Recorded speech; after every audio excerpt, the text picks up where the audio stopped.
Good afternoon students, कैसे हैं आप सभी बच्चों। कल की क्लास में, इसके पहले जो आपकी क्लास ली गई थी यानी कि सैटरडे की क्लास में, आप लोग को डायरेक्ट एंड इनडायरेक्ट स्पीच यानी कि प्रत्यक्ष और अप्रत्यक्ष भाषण के बारे में बताया गया था कि ये क्या होता है, जिसमें आपको मैंने क्लियरली ये समझाया था कि डायरेक्ट स्पीच किसे कहते हैं और इनडायरेक्ट स्पीच किसे कहते हैं। आज उसके बारे में हम और डिस्कशन करेंगे और थोड़े से इसके कुछ रूल्स को जानेंगे, समझेंगे कि इसे हम कैसे, कहाँ पर, कब सेंटेंसेस में चेंजेस ले आते हैं। उससे पहले आपने जो लास्ट क्लास में अपने पढ़ा था उसको हम एक बार जल्दी से रिवाइंड कर लेते हैं। पिछली कक्षा में जो आप लोग को मैंने पढ़ाया था वो ये था कि direct speech reports the exact word spoken, यानी कि डायरेक्ट स्पीच जो होती है वो जो भी हम बोलते हैं उसको एज इट इज बताती है। Indirect speech is also known as reported speech, और इनडायरेक्ट स्पीच जो होती है वो हमारे एग्जैक्ट वर्ड्स नहीं होते हैं, इनफैक्ट हम उसमें कुछ वर्ड्स अपने साइड से ऐड करके तब आपके सामने रिप्रेजेंट करते हैं। It's purpose is to report exactly what was said by someone by using question marks, यानी कि डायरेक्ट स्पीच में किसी के द्वारा क्या कहा जा रहा है उस स्टेटमेंट को हम क्वेश्चन मार्क के थ्रू एज इट इज उतारते हैं, जबकि इनडायरेक्ट स्पीच में it's purpose is report on what someone said in the past. इसमें यह बताया जाता है कि कोई भी व्यक्ति जिसने वो स्टेटमेंट कही है वो पास्ट में अगर बोलता तो किस तरह से उसे रिप्रेजेंट किया जाता। It's accompanied by a reporting verb, single phrases और कोटेटिव फ्रेम, यानी कि किसी भी फ्रेज को या कोटेटिव फ्रेम को रिपोर्टिंग वर्ब में किस तरह से हम दिखाते हैं ये हमारा डायरेक्ट स्पीच में बताता है। It's uses reporting verb such as say, tell, said, talk and speak, और इनडायरेक्ट स्पीच में हम इसी स्टेटमेंट में said, tell, talk, such as का यूज करते हैं। लास्ट टॉप का था you will keep the word tense the same in the quotation. जब हम डायरेक्ट की बात करते हैं यानी कि डायरेक्ट स्पीच की, तो उसमें हमारा जो टेंस होता है वो हमारा कोटेशन में बिल्कुल सेम होता है। बट जब हम इनडायरेक्ट की बात करते हैं, normally you will change the verb tenses where using indirect speech. जब आप इनडायरेक्ट स्पीच यूज करते हैं तो नॉर्मली आप टेंसेस को अपने चेंज करते हैं, उसकी जो डिमांड होती है, जो उसकी रूल्स होते हैं उसको हम आपको आगे बताएंगे, उसके अकॉर्डिंग उसको हम डायरेक्ट से इनडायरेक्ट में कन्वर्ट करते हैं। चलिए, ये तो रही हमारी पिछली कक्षाओं की। अब हम आगे बात करते हैं कि नॉर्मली हमारे नरेशन में यानी कि हमारे डायरेक्ट एंड इनडायरेक्ट स्पीच में क्या क्या चेंजेस और कब होते हैं। स्टार्ट करते हैं।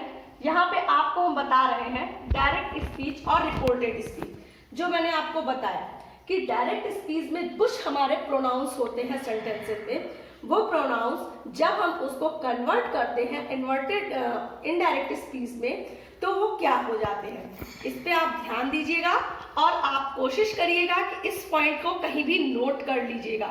ये आप अगर अपनी बुक्स को देखेंगे, किसी भी, आप इसके लिए अपने रिसोर्स में कोई भी बुक्स ले सकते हैं, किसी भी ग्रामर की बुक्स को आप उठाएंगे, इनफैक्ट आप हाई स्कूल, इंटर या फिर उससे भी छोटे क्लासेस की बुक्स को अगर आप उठाते हैं ग्रामर की, तो आपको ये सारी चीजें वहां पे अवेलेबल मिलेंगी।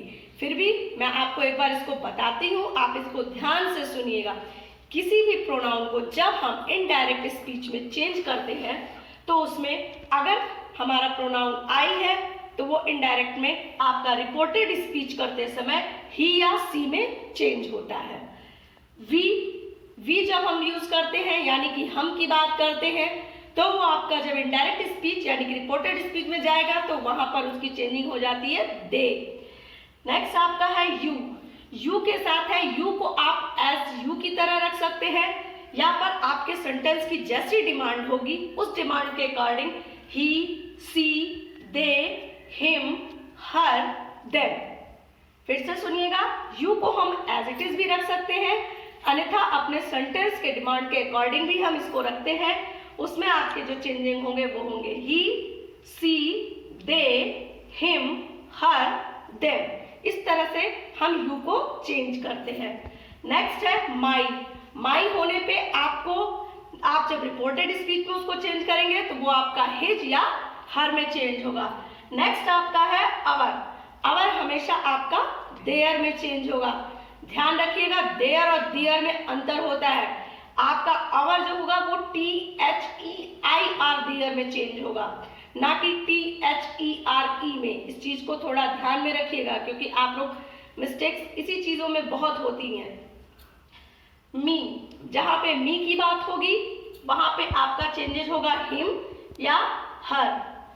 आप जहां पे बात करेंगे योर की वहां पे आपके चेंजेस होंगे हिज, हर, देयर।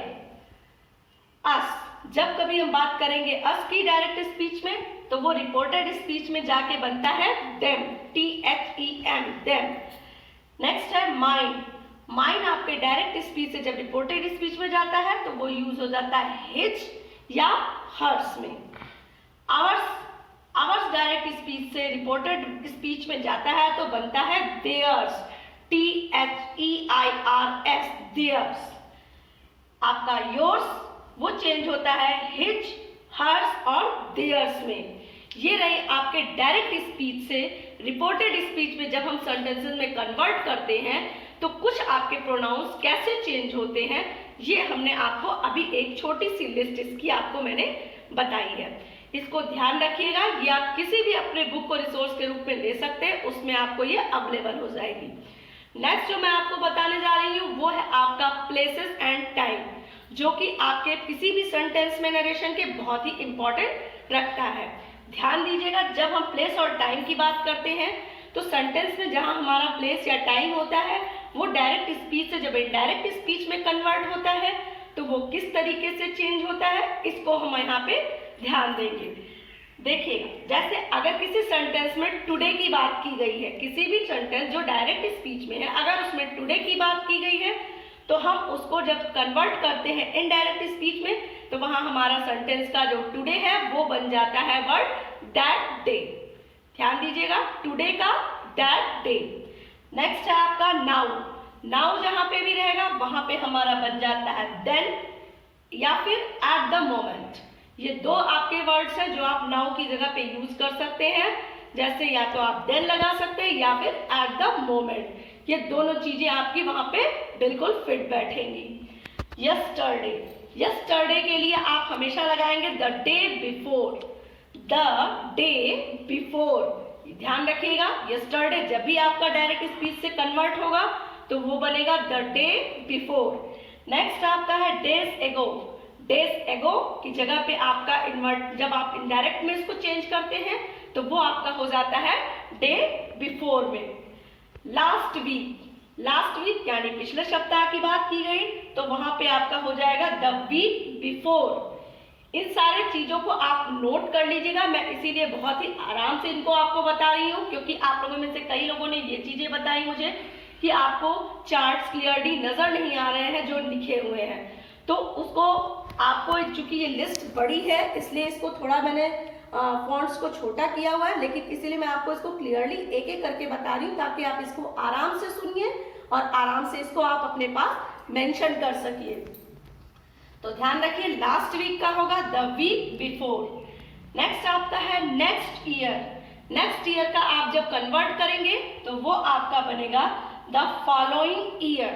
ध्यान रखिएगा, नेक्स्ट ईयर का द फॉलोइंग ईयर। नेक्स्ट आपका है टुमारो। टुमारो का हम जब बात करेंगे तो वो आपका बनेगा द नेक्स्ट डे या the following day, the next day या फिर द फॉलोइंग डे। नेक्स्ट आपका है हेयर। हियर HERE, हियर का यहाँ पे जो आपका चेंजेस होगा वो बनेगा देयर, THERE।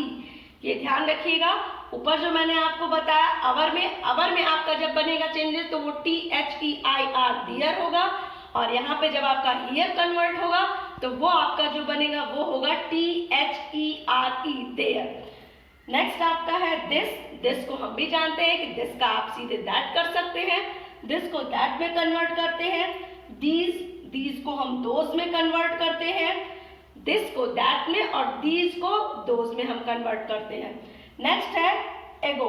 एगो को हम करते हैं कन्वर्ट प्रीवियसली या फिर बिफोर, यानी कि जहां कहीं भी सेंटेंस में आपका एगो का आपको यूज मिल रहा है उसको हम प्रीवियसली लिखेंगे या फिर बिफोर लिखेंगे।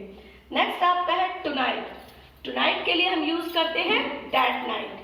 तो ये आपके कुछ चीजें हैं जिसमें आपकी डायरेक्ट स्पीच से प्रोनाउन को आप जब रिपोर्टेड स्पीच यानी कि इनडायरेक्ट स्पीच में करते हैं तो वो क्या चेंजेस आते हैं, किसी भी सेंटेंसेस के साथ आप किस तरह के चेंजेस लाएंगे, ये आपको जो अभी मैंने छोटी सी लिस्ट बताई वो है। इसके साथ ही प्लेस एंड टाइम यानी कि समय और स्थान, इन दोनों में जब आप चेंजेस करते हैं किसी सेंटेंसेस में तो वो क्या चेंजेस आते हैं, ये भी ध्यान देने वाली बातें हैं। ये लिस्ट आपकी ऐसी है कि ये आपको अपने माइंड में सेटअप बना के चलना पड़ेगा। कुछ चीजें आप लोग ध्यान दीजिएगा कि जब भी हम नरेशन या एक्टिव पैसेज पढ़ते हैं तो इन सारी चीजों में हमारे कुछ रूल्स होते हैं, जिन रूल्स को अगर हम लेके चलते हैं तो हमारे नरेशन या हमारे पैसिव एक्टिव को कभी भी गलत होने के चांसेस नहीं होते हैं। क्योंकि जब आप इस तरह के लिस्ट को कि हमारा प्रोनाउन डायरेक्ट स्पीच से रिपोर्टेड स्पीच में किस तरह से कन्वर्ट होगा या जो हमारे प्लेसेस एंड टाइम है वो डायरेक्ट स्पीच से इनडायरेक्ट स्पीच में किस तरह से कन्वर्ट होंगे, प्लस हम जब ये ध्यान में रखते हैं कि हमारा कौन सा टेंसेस किस टेंसेस में जाके कन्वर्ट होगा तो उससे हमारे पास गलत करने के चांसेस बहुत कम हो जाते हैं। आज मैं आपको जो बताया वो आपको मैंने बताया कि प्रोनाउन जो चेंजेस होते हैं वो क्या क्या है, प्लस प्लेसेस एंड टाइम के क्या क्या कन्वर्जेशन होते हैं, मैंने आपको ये दोनों बताया। अब हम इसके बाद जो बात करेंगे वो हम बात करेंगे अपने टेंसेस की, कि टेंसेस में जब हम चेंज करते हैं यानी कि जो सेंटेंस में हमारे टेंस होते हैं वो टेंस कैसे कब चेंज किए जाएंगे इसके बारे में हम आपको बताएंगे।